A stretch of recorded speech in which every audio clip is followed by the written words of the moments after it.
اور جب آپ اسپیسیفکس میں بھی پوچھتے ہیں تو آپ کو کوئی جواب نہیں ملتا. آپ کو غلط فہمی ہو رہی ہے کہ میاں نواز شریف کو لا کے یہاں پہ چیف الیکشن کمشنر لگا دیا گیا ہے یا کسی عدالت کا سربراہ لگا دیا گیا ہے یا ایک کیئر ٹیکر وزیر اعظم لگا دیا گیا ہے. چلیں دیکھتے ہیں آنے والے دنوں میں کیا ہوتا ہے آگے پھر فری الیکشنز کیسے ہوں گے.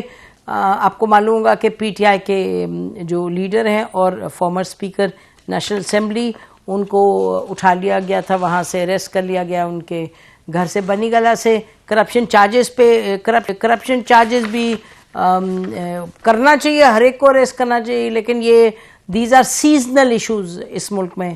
کبھی کسی کو کوئی پسند آئے تو پھر کوئی چارجز ہی نہیں ہوتے, اور کسی کو نہ پسند آئے تو چارجز ہوتے ہوں گے ضرور, لیکن وہاں بھی سلیکٹیولی اپلائی کر لیے جاتے ہیں. لیکن بہرحال ہی از بین پکڈ اپ, اور وہ اب ان کو میرا خیال ہے کہ سوچا کہ جا کے اپنی لیڈرشپ کے ساتھ پارٹی کریں تو ان کو ڈیالہ میں بند کر دیا. جی جھگڑا صاحب آپ فرمائیے کیا ہو رہا ہے. جی السلام علیکم نسیم. اس بات پہ اسپیسیفکلی بہت سی انٹرسٹنگ باتیں ہو گئی اور بہت سی آپ نے خود ہی کہہ دی. جی میں تو یہ پوچھنا چاہ رہی ہوں کہ اب آپ لوگوں کی کیا ایکسپیکٹیشن ہے اور آپ کیا چاہتے ہیں, اور آپ یہ جو الیکشنز ہیں اس میں آپ کی تیاری وغیرہ کچھ بتائیے, کیونکہ آپ تو پردے میں کبھی کبھار سامنے نظر آتے ہیں. ویسے میں supposedly I am a free man. اس ملک کی تاریخ میں ایک بدقسمتی یہ رہی ہے کہ جب کسی کو موقع ملتا ہے, مجھے تو ذاتی طور پہ ایک چھوٹا سا سیاستدان ہوتے ہوئے 4-5 سال ہی ہوئے, مصدق صاحب کے ساتھ تو پرسنلی بڑا اچھا تعلق رہا, دونوں کا ایک کنسلٹنگ بیک گراؤنڈ ہے. لیکن اگر میں اپنی پی ٹی آئی کی ایفیلیشن سائٹ کو بھی رکھوں نا, اگر اس الیکشن سے پاکستان کو کوئی فائدہ ہونا ہے تو پھر اس الیکشن میں قانون کے مطابق سب کو موقع ملنا چاہیے. ایک چیز کی نشاندہی میں کر دیتا ہوں, چلے مان لیتے ہیں کہ یہ سارا جو ریلیف نواز شریف صاحب کو ملا یہ ٹھیک تھا. اگلے دن جو پی ٹی آئی لاہور میں ایک کارنر میٹنگ کرنا چاہتی تھی, ایک ورکرز کنونشن کرنا چاہتی تھی, جس کی اجازت بھی عدالت نے دے دی تھی. یہ تاریخ میں پہلی بار ہو رہا ہے کہ کارنر میٹنگز کی اجازت عدالت سے لینی پڑ رہی ہے ورکرز کی سیفٹی کے لیے.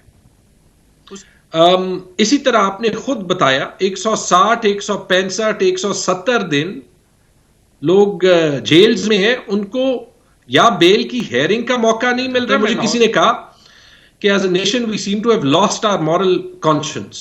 اس کا اکثر جواب لوگوں کے پاس یہ ہوتا ہے کہ پچھلے دور میں یہ ہوا تھا, اور جب تک ہم پچھلے دوروں کو دیکھتے جائیں گے یقیناً بہت سے لوگوں کے ساتھ زیادتی ہوئی ہوگی.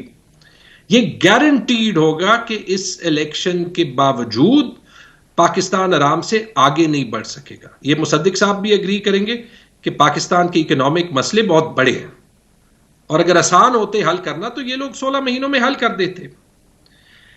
الیکشن ہونا پڑے گا, کم از کم کورٹس کو تو اتنی بینڈویڈتھ دینی پڑے گی نا کہ وہ فنکشن کر دیں. یہ کہنا کہ کورٹس جو ہے وہ فیصلہ کر دیں, کورٹس تبھی فیصلہ کر دیں جب آپ ان کے فیصلوں کو مانیں.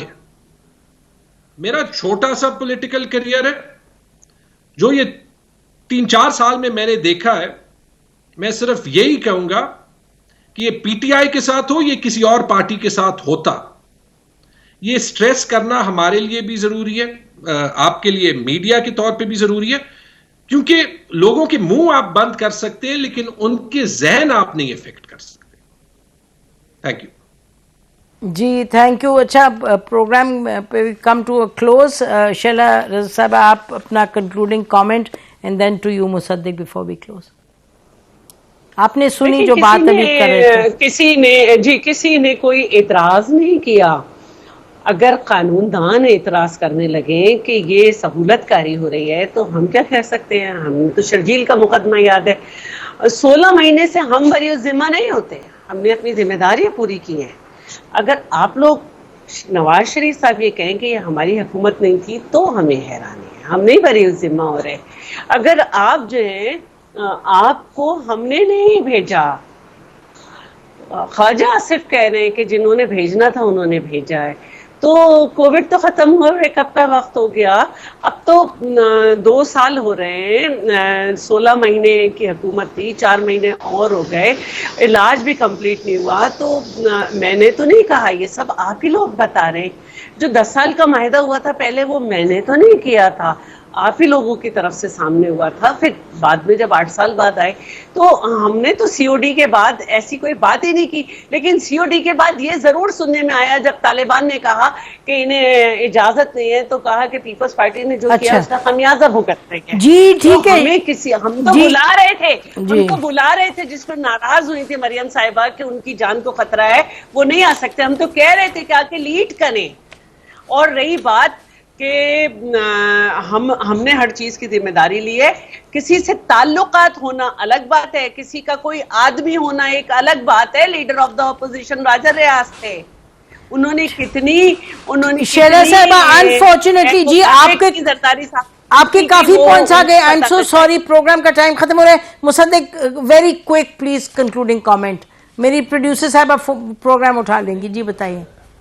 جی نہیں، دیکھیے میں تو کوئی بات ایسی نہیں کرنا چاہتا جو معیوب ہو یا پیپلز پارٹی کے خلاف. جب میں پرویز مشرف صاحب سے جو معاہدے ہوئے تھے ان کا ذکر دوسرے تیسرے کا شروع کر دوں تو ایسی معیوب سی بات ہے. میں سمجھتا ہوں بہت اچھا ہمارا وقت. جی میں سمجھتا ہوں. نہیں شیلا صاحب انہیں بولنے دیں. اچھا میری بات تو انہیں بولنے دیں پلیز. It's his right. بات تو سن لیں. جی میں تو صرف یہ کہہ رہا ہوں کہ ہم تو بڑے خوش ہیں، بڑی اچھی طرح سے، بڑی محبت کے ساتھ اور بڑے سخت فیصلوں میں پیپلز پارٹی نے ساتھ دیا حکومت کا. اور ہمارے بھی وزیر تھے، ان کے بھی بڑے اہم وزیر تھے، اور سب نے مل کے کام کیا ہے. واحد چیز جس کی وجہ سے اس وقت یہ سٹریس پیدا ہوا ہے، مجھے نہیں سمجھ آ رہی اس کی وجہ کیا ہے، ادر دین دا فیکٹ کہ میاں نواز شریف صاحب تشریف لے آئے. اور اگر وہ نہ ہوں یا وہ جیل میں ہوں یا وہ ملک سے باہر ہوں تو کیا پھر ہماری محبت برقرار رہے گی؟ مجھے نہیں سمجھ آ رہی ہے. اور جب آپ اسپیسیفکس میں بھی پوچھتے ہیں تو آپ کو کوئی جواب نہیں ملتا. آپ کو غلط فہمی ہو رہی ہے کہ میاں نواز شریف کو لا کے یہاں پہ چیف الیکشن کمشنر لگا دیا گیا ہے یا کسی عدالت کا سربراہ لگا دیا گیا ہے یا ایک کیئر ٹیکر وزیر اعظم لگا دیا گیا ہے. چلیں دیکھتے ہیں آنے والے دنوں میں کیا ہوتا ہے. جی let's see what happens. Chief election commissioner بننے سے رہے میاں نواز شریف صاحب، اور بڑے سوال ہیں کہ کیا بنیں گے. بہت بہت شکریہ آپ تینوں کا پروگرام آنے کا. ناظرین اسی پر پروگرام ختم کرتے ہیں. خدا حافظ. پاکستان زندہ باد.